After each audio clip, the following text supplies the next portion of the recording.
All right, we are going to be continuing talking about polynomials. So to start off, let's talk about the definition of a polynomial.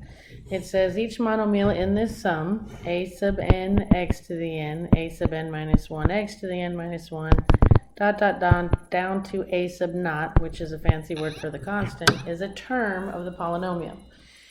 That means that it ends in a constant. The one before that is the first degree term with its coefficient, then the second degree term with its coefficient, plus the third degree term with its coefficient, all the way up to the nth degree term with its coefficient. Okay? If it is written in this way and the terms are in descending degree, we say that it is written in standard form. The a sub n minus 1, a sub naught, in other words, all of these guys, okay, are the coefficients of the polynomial, and the number touching the highest degree letter is called the leading term or the leading coefficient. All right, a little bit more with transformations. We're going to do everything we have before, but we're going to make it a little more accurate by finding one other point that's on the graph. So, just like we did before, they want us to describe the transformations. That 4/3 is going to be a vertical stretch. Careful, everybody sees a fraction and they assume that means shrink, but the top is bigger than the bottom, so that's bigger than 1, which makes it a stretch. The minus 2 on the inside, that's going to move it to the right 2. The positive 2 on the outside is going to move it up 2. So I go over here to the mother function, which would be, since my highest degree is 3, the mother function would be y equals x cubed, and I graphed it. And if I pick a pivotal point, for my cubic I use that 0, 0 point, and I move it according to this, I'm going to go to the right 2 and up 2. And then normally we would just said, well, it's going to S through that, and it's going to be, thinner because of the stretch. We can find any other point really on the graph. One that people like to find is a y-intercept. It's really easy to find a y-intercept. You just make x 0 and you'll get where it crosses the y-axis. So if I find g of 0, I get 4/3, 0 minus 2 cubed plus 2. Type it in a calculator, you get negative 8.6 repeating. So this will pass through 0, negative 8.6, which is almost at negative 9. I know it's going to be this shape, so it's going to come up like this, do a little whoop-de-woo, and then I did a screenshot of typing it in, and I am pretty darn close. Okay? Alright, this one, they want us to do the same thing. Oh, this is a 4th degree. We haven't dealt much with 4th degree functions. I typed in the mother function y equals x to the 4th, and this is what it looks like. It looks like pretty much a parabola. It's not really. There's a little bump there. Alright, but it's too, you can't see with the naked eye. So we are going to describe the transformation. That 3 is going to be a vertical stretch. That plus 2 is going to move it to the left 2. And that positive 3 is going to move it up 3.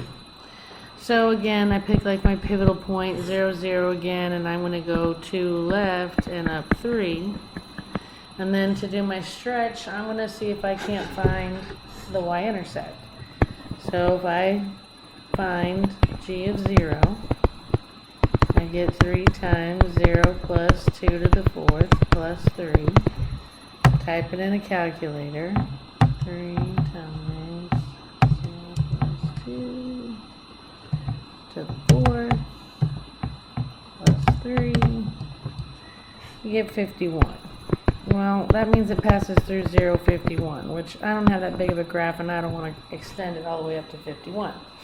So when the y-intercept is not convenient to graph, what I do is I find that pivot point, which was at negative 2, it has an x-coordinate of negative 2, and then pick a number on either side. I'm going to try negative 1. So if I do g of negative 1, I get 3 times negative 1 plus 2 to the 4th plus 3. And that would be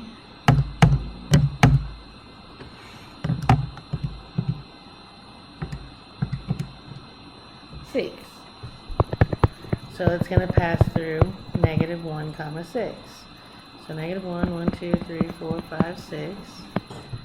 And I know that it's going to be about that much on the other side too.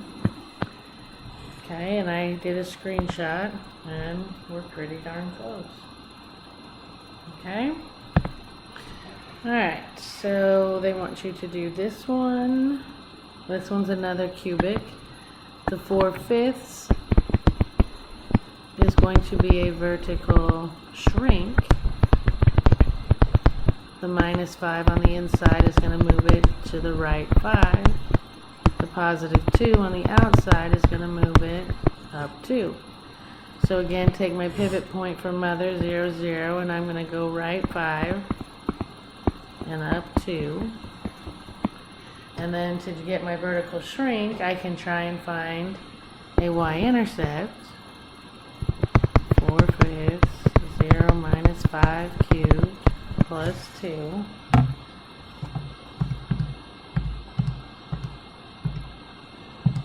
Type that in real quick. And I get negative 98. I don't want to graph 0, negative 98. So I'm going to go back to my pivot point, which has an x-coordinate of negative 5, and I'm going to pick something close to it like negative 4. So 4/5, negative 4 minus 5 cubed plus 2. Or not minus, what am I saying? Positive, sorry. Alright, so I would have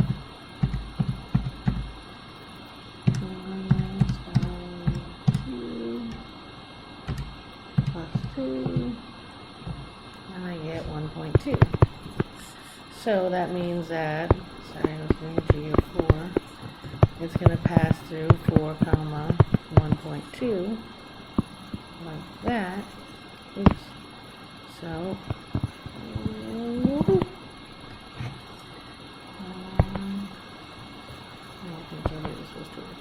okay, so I did a screenshot of it, and again, pretty darn close.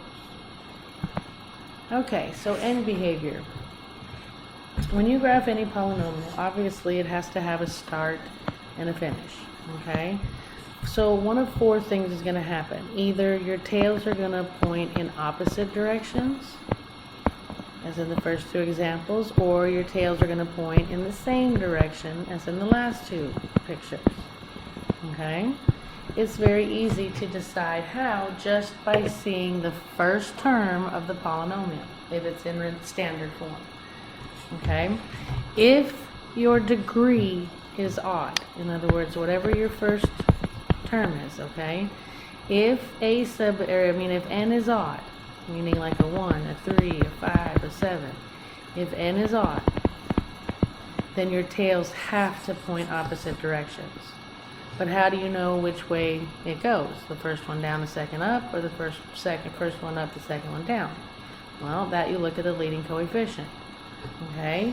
If your a sub n is positive, then your second tail is going to point up. If your a sub n is negative, then your second tail is going to point down. Okay? So there's your if n is 2 things. So if your degree is odd, you have opposite tails. If you have a positive a sub n, second tail is up.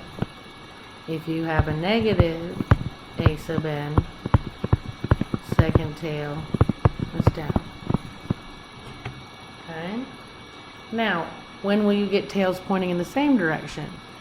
When your leading, or your first term of your polynomial, if it's written in standard form, if n is even, like a 2, 4, 6, 8, so on and so forth, alright, then your tails will point the same direction.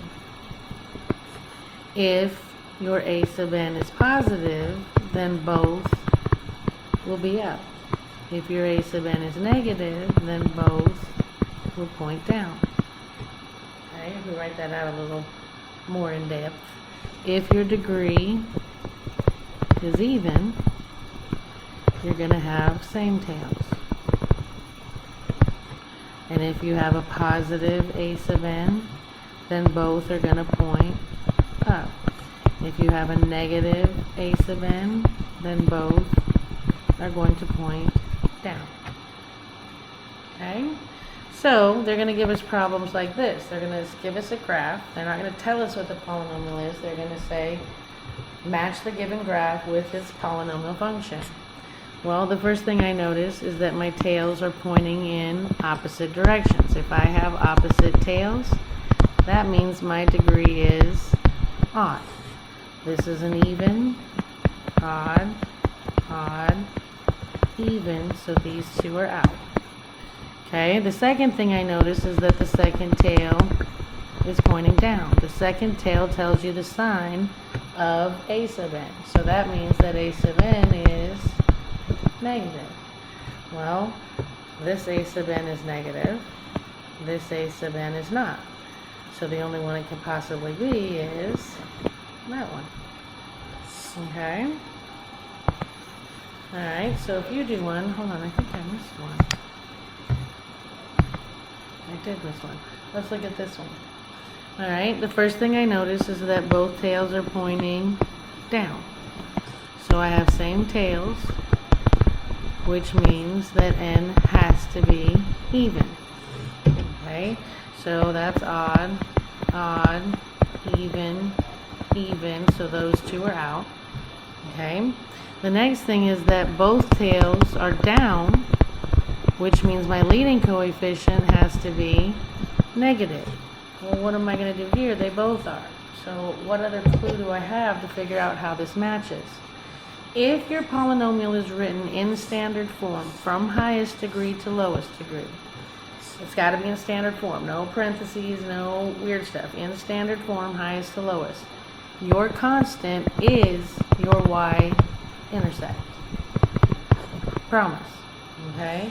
So if I look at where this thing is crossing the y-axis, and this is 150 at the top, that looks about at 100 positive. So it can't be this one because that's negative. It's got to be the bottom one. Okay? And we did that one. Sorry, I did it out of order. Okay, so this one is, try it on your own. Hit pause. And see if you get the right answer. If you did not, let's look at y. The first thing I notice is that my tails are opposite. Opposite tails means that my degree is odd. So those two are out.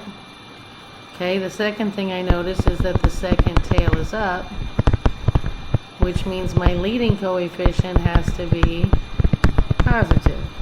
Well, that one's negative and this one's positive, so it's got to be number 2. Alright, so how does the degree of the polynomial determine its end behavior? Describe all examples of even and odd functions with both positive and negative leading coefficients. Well, again, if you have an odd degree, if you have an odd degree, then you're going to have opposite tails. If a sub n is positive, then your second tail will go up. If a sub n is negative, then your second tail will go down. If you have an even degree, then you're going to have same tails. And if a sub n is positive, both positive, both will go up. If a sub n is negative, both will go down. Okay, you could sketch some graphs to go with that. Alright, this wants you to see that these two are both third degree functions. This would be the mother function. This would be one of her children functions. Okay, they're both third degree, so they're both going to have that S shape. What they're trying to get you to see here is if you look at these two graphs far enough away, in other words, you zoom out far enough, you can make them look identical. It's kind of like being up in a plane and looking down. You know, cars look like little Hot Wheels and people look like little ants. We're not really Hot Wheels and little ants, but being so far away obviously distorts what you're looking at. So they want you to find a viewing window where they look identical. I tried a standard window. This would be the mother function. This would be the x cubed minus 4x squared minus 5x minus 3. Obviously, this one has a much more pronounced S than this one does, okay? That's a standard window.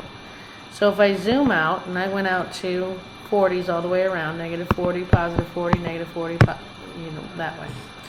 Okay, I can still see this mother got really, really super stretched.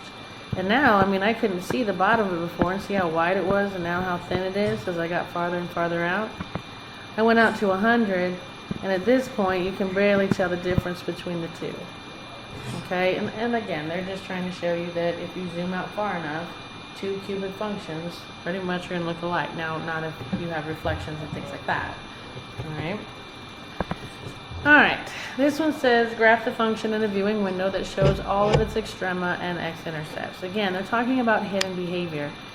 I'm expecting, okay, this would be, if I can't determine end behavior or anything until I can see the first term of my function in standard form. This is in factored form.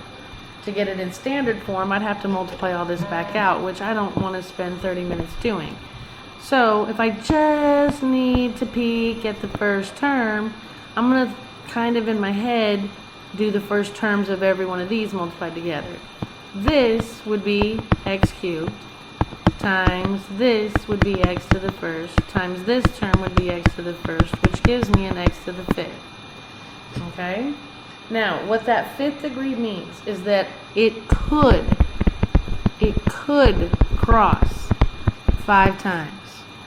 Or 3, or 1, okay? And without going into too much detail about why this works, just for now, we'll get to the theorem and the proof of it later, but for right now, anytime you figure out the highest degree, that's how many possible crosses there are on the x-axis, or less than that by 2. So that's why I said it's 5, or take away 2, 3, or take away 2 again is 1. You can't take 2 away anymore without going negative, and that's just silly. Okay, so this could cross 5 or 3 or 1 times.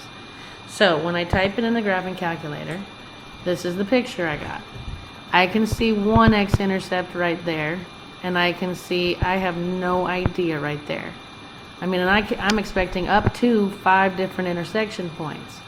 Okay, well there's definitely not 1, so now there has to be either 3 or 5. Well, I can't see it. And again, they're trying to talk to you about or make you understand about hidden behavior. You've got to adjust your graph. I know what I should see over here, but I can't tell if there's 3 of them or 5 of them. So I'm going to change my window. And I went from, sorry, when I did a screenshot, that's a negative. I went from negative 5 to 5 on x, counted by ones, and I went from negative 2 to 2 on y. And lo and behold, can you now see that there are actually 3? I knew there couldn't just be 2. It's not possible for an odd degree. An odd degree can only have an odd number of zeros. Can't ever have an even number, unless you go tangent. Okay? But, again, good rule of thumb of I didn't see what I expected to see. Okay? And just, you're not supposed to, maybe you're going to pick up on this. See how it crosses the x-axis at negative 2? If I set that to 0, wouldn't I get x equals negative 2? It crosses at positive 1. Oh, if I set this one to 0 and solved it, I'd get x equals 1. And this one crosses at positive 1. If I set this plus 1 equal to 0 and solve it, I'd get x equals negative 1. Or, I mean, yeah, negative 1. Oh, sorry, that one was over here. Okay? Just something to think about. Alright, so this one says graph the function in a viewing window that shows all of its extrema and x-intercepts. This is a silly click it question because you can tell what window they picked. They all went standard window. So type it in and you should get number 3. Alright, now to describe the end behavior of the polynomial function by using limit notation. Alright, it says use the leading term test to sketch a graph of the function, or type the function in the graphing calculator and sketch the graph. So I'm just going to pick one and let's just talk about the mother function for cubics. Okay? Alright, you're going to read the right-hand side of the graph. To read the right-hand side of the graph, I'm talking about this side over here. And what you're looking at is, as values of x get bigger and bigger and bigger, what are my values of y doing? Okay? I want you to think about this graph having all kinds of ordered pairs on it. All kinds of points, which each of those points have y values. So what I'm saying is, without actually figuring out what those coordinates are, okay, work with me here and just kind of go, I'm just going to make up numbers. Maybe that point was 1, 1, and this point is 2, 2, and this point is 3, 4, and this point is 8, I don't know, but a lot bigger. What I'm saying is x value, see how each of these points, the x value is getting bigger and bigger and bigger? Okay, what you're asking, or what they're asking you when they say this right here, the limit as x approaches infinity, the function is doing what? What they're saying is, if I make x bigger and bigger, what's happened to the y values?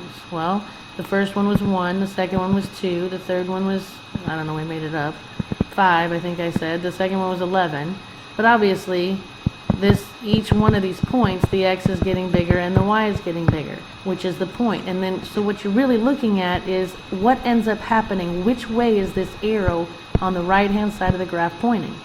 It's pointing up, which is to positive infinity. So what I would say is the limit of whatever this function was, as x approaches infinity, meaning as I pick x's that get bigger and bigger and bigger, my function, in other words, my y values, are also getting bigger and bigger and bigger. In other words, approaching infinity. Okay, now when you read the left-hand side of the graph, okay, when you read the left-hand side, again, this side, this has a whole bunch of points on it. And each one of these points, I don't know, this one might be -1, -1. This one might be -2, -3. This one would be, I don't know, -3, -8. It's going to be way down here. But the point is, as I pick smaller and smaller and smaller x's, what's happening to my y values? This y was -1, -3 is smaller, -8 is smaller. So ultimately, where does this arrow end up pointing to? Well, it's pointing down, which means it's going to negative infinity.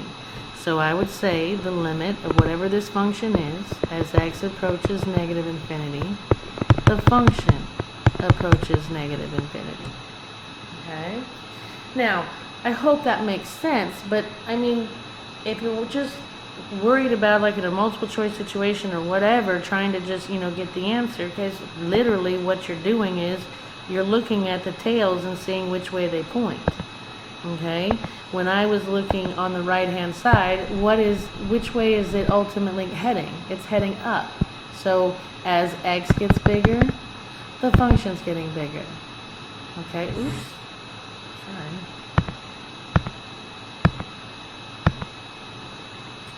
Okay? And then if I go this way, as I pick smaller and smaller and smaller x's, my y's are getting smaller and smaller and smaller. But really what you're doing is you're just looking at which way the arrow is pointing on this side of the graph. And it's pointing down, which means the function's going to negative infinity. Alright. Well, it says, describe the end behavior of the polynomial function by finding the limit as x approaches positive infinity and the limit as x approaches negative infinity. I just need the leading term. Okay? The leading term, this has a degree of 4, which is even, which tells me my tails are going to point the same direction. The fact that a sub n is negative tells me that both are going to point down. So if I just make a quick sketch, I don't know how it's going to wiggle in the middle, but I know both tails are going to point down.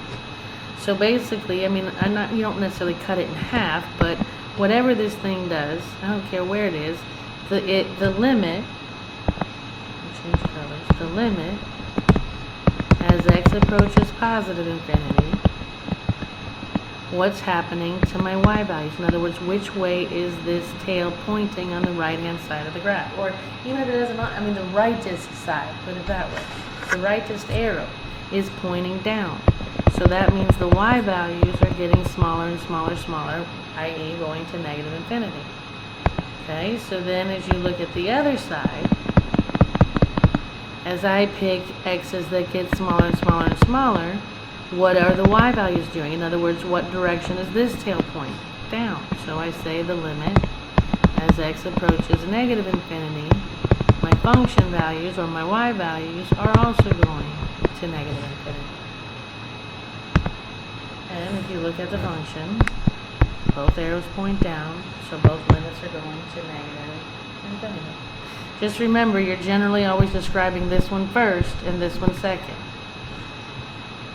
which is not left to right, which is irritating. Okay, so same directions, but like I told you, to figure out which way my tails are going in the first place, I need to see my polynomial in standard form, not in factored form. And I don't want to multiply all this out because when I only need the first term. So I'm going to cheat a little bit just to figure out the first term. This factor has an x in it. This factor has a negative x in it. This factor has a 3x in it, which if I multiply all those together gives me negative 3x cubed, which means my degree is 3, is odd, which means opposite tails. My leading coefficient is negative 3, which is negative, which means second tail is going to go down. So whatever this does in the middle, it's going to have one tail, the left tail pointing up and the right tail pointing down. Okay? Which again, this is going to negative infinity, this is going to positive infinity, but you have to write it all fancy schmancy. So you say the limit as x approaches positive infinity, what is my function approaching? My function is approaching negative infinity. Okay, I just switched colors on you, apologize, I did that one wrong. Alright, on this side, okay, wherever the axis is, as I go this way, the y values come up, then they come down, and then, but ultimately, as I keep picking smaller and smaller x values, the arrow is pointing up. So the limit as x approaches negative infinity, my function is approaching positive infinity. Okay? Alright. And there it is. As I go this way, the rightest arrow is pointing down. So the limit as x goes right is negative infinity. This way, as I go left, the leftist arrow is pointing up, so as I pick smaller and smaller x's, y gets positive. Alright, you try this one, hit pause, and I hope you got number 3. If you didn't, let's look at y. My degree is 3, which is odd, which means opposite tails. My leading coefficient is positive 1, which is positive, which means second tail is going to point up. So this does something like this. Okay? My rightest tail is pointing up. So the limit as x approaches positive infinity, the function is approaching infinity. Okay? The leftist tail is pointing down, so the limit as x approaches negative infinity, the function approaches negative infinity. and then they just listed that graph. Alright, and there's the actual graph. Alright, you try this one.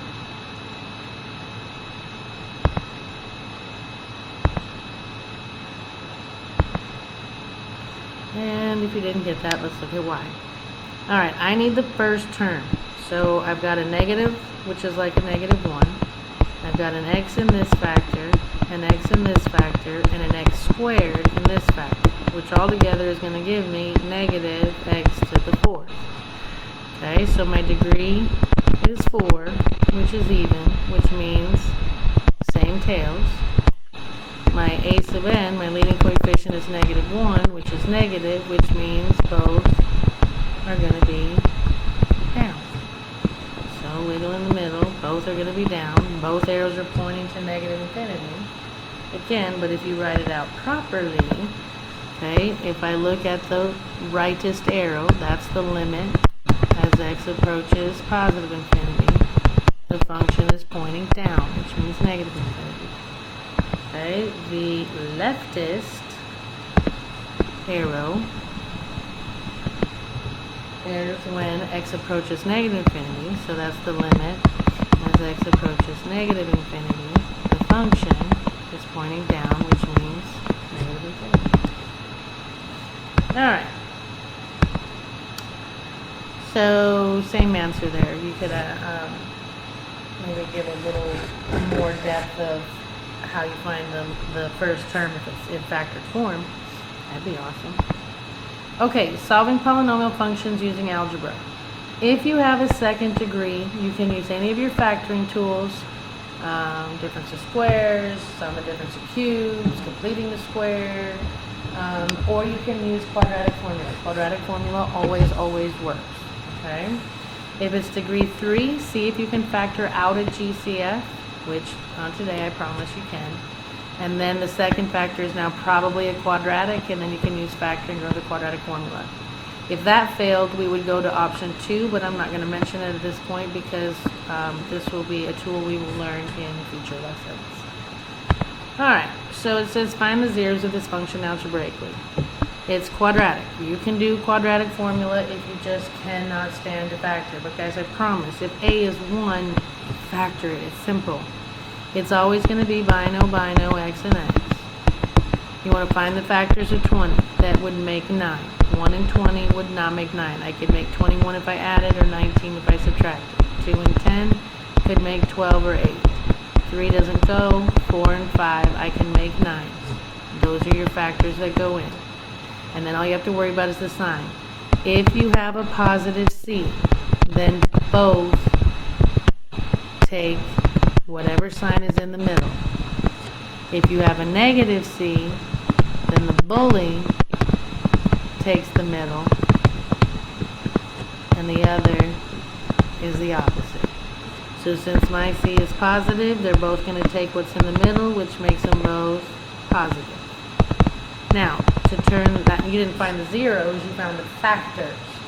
To turn the factors into zeros, we use the zero product property, which says if you multiply two things together and get 0, which is what we're going to claim this is equal to, we're going to know when will it equal 0. That's how you find the zeros, is when it equals 0, you'll find the zeros. And if you claim a product of two things is 0, then either A has to be 0 or B has to be 0, or they both have to be 0. Okay? So what I want to know is when will x plus 4 be 0 and when will x plus 5 be 0, i.e. set both of your factors to 0 at this point and solve. Minus 4 minus 4, x equals negative 4, minus 5 minus 5, x equals negative 5. If you have to, then use quadratic formula, which would be if you're going to do quadratic formula, your quadratic formula is negative b plus or minus the square root of b squared minus 4ac all over 2a. And in my problem, I would have a is 1, b is 9, c is 20. And if I plug those in, x equals negative b plus or minus the square root of b squared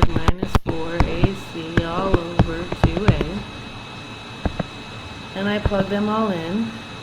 B is 9, B is 9, A is 1, C is 20, and A is 1. So that would give me negative 9 plus or minus the square root of 81 minus 80 all over 2, which would give me negative 9 plus or minus 1 all over square root of 1 over 2, which would give me negative 9 plus or minus 1 over 2, which would give me negative 9 plus 1 over 2 and negative 9 minus 1 over 2. This would give me negative 8 over 2, which is negative 4. This would give me negative 10 over 2, which is negative 5, which are the same two answers I got by factor. So hopefully one of those two ways. That's what they mean by algebraic. Okay? Okay, this one is a third degree. You cannot do factoring or quadratic formula on a third degree function. But I noticed that they all have an x in them. So I can factor out an x, which would leave, and to factor out, you divide it out. That would leave 3x squared plus 4x plus 1. Okay, and now I can factor. Now, I mean, this will just keep carrying on, but this one is now a quadratic, which I can either factor or use quadratic formula on. Now, if you're going to factor the trinomial, I don't know if you've ever heard my way. This is the A times C song. Alright, A times C. My A is 3. My C is 1 is 3. Okay, and I need to find all the factors. A times C. Find all the factors. All the factors of 3 are 1 and 3. I can make 4 out of them. So once I find my pair, I'm going to rewrite B. So I'm going to rewrite 4x as 1x and 3x. All I have to do is figure out the signs. Okay? I look at C. If it's positive C, both get the middle. If it's negative C, only bully gets the middle. My C is positive, so they both get the middle sign, which is going to make it a positive 1x and a positive 3x. So I still have 4x. I'm just rewriting 3x squared. I'm rewriting 4x as plus 1x plus 3x plus 1. I didn't change the problem. I didn't change the value of the problem. I just changed what it looked like. I rewrote B. Okay, my next part of the song is 2 by 2, which literally means cut it in half. 1, 2 terms, split the second 2 terms. Okay? My next step is GCF, GCF. The purple line is splitting it. These guys only have an x in common. If I take an x out, that's going to leave 3x plus 1. The other two have 1 in common, and even if that's it, that's it. Okay, so if you've got a factor. So if the only thing they have in common is a 1, it's a 1. Always take this guy's sign. If he's positive, make it positive. If he's negative, make that negative. If I divide by positive 1, I still have 3x plus 1. And my last step is GCF again. Woo! What that means is, at this point, if you don't have a matching bino, either you did something wrong or it's prime. But do you see on each side of the purple line you have a 3x plus 1? That's your GCF again. And it always works, guys. Always, always, always. So that's my final GCF. And if I divide both sides by that, cancel, oops. Sorry, I'm a little crazy. Cancels, cancels, and the other factor is going to be this one and this one. So x plus 1 equals 0. And if you're not sure it worked, FOIL it back out and see if you end up with what you started with. Now, don't forget though that I also have this x that has to come back down. Okay? So now I have my function in factored form, which again, now we want to figure out when is this equivalent to 0. Well, again, using the product property, this time it's just that we have three things multiplied together. Then each factor gets set to 0. So x equals 0, 3x plus 1 equals 0, x plus 1 equals 0. And then to get your zeros from that, you get x alone in each one. Merry Christmas, it already is. Minus 1, minus 1, 3x equals negative 1, divide by 3, divide by 3. X equals negative 1/3, minus 1, minus 1, x equals negative 1. The solution to this is 0, negative 1, negative 1/3. So, play it back, learn the song, let me sing it for you. You have A times C, find all the factors, rewrite B, 2 by 2, GCF, GCF, GCF again, woo! Memorize that, it works every time. Alright, so, you try this one, hit pause, and hopefully you got 2. If not, let's look at Y's. Okay, if I do my little song, A is 3 times C is 1. Don't worry about signs, I'll take care of that later. 3 times 1 is 3, so there's A times C. Find all the factors. The only factors of 3 are 1 and 3, which will make 2 if I subtract. Okay, so I'm going to rewrite B. 2x equals 1x and 3x, but I don't know about the signs. Okay, the signs depend on C. Since my C is negative, since I have a negative C, only the bully gets to be the middle sign. 3 is the bully. If it was between 1 and 3, 3 is the bully, so he gets the middle, which is positive, and that means the other guy isn't. So now I'm going to rewrite B. I'm going to rewrite 2x as negative 1x plus 3x, right? And, okay, and the first and the last just come down, so I still have 3x squared minus 1. My next part of the song is 2 by 2. Sorry, that's a plus there. GCF, GCF, GCF again. Woo!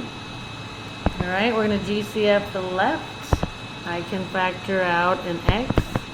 If I factor out an x, that would leave me 3x minus 1. On this side, all they have in common is a 1. So my GCF is a 1. Divide by 1 is 3x minus 1. My matching binomial is 3x minus 1. And what's left is going to be x plus 1. So my two factors are 3x,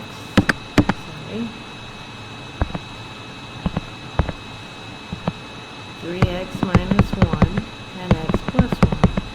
Now, that's factored. To solve, we set each one to 0 and get x alone. So 3x minus 1 equals 0, and x plus 1 equals 0. Add 1, 3x equals 1, divide by 3, divide by 3, x equals 1/3. Minus 1, x equals negative 1. Alright. Oops.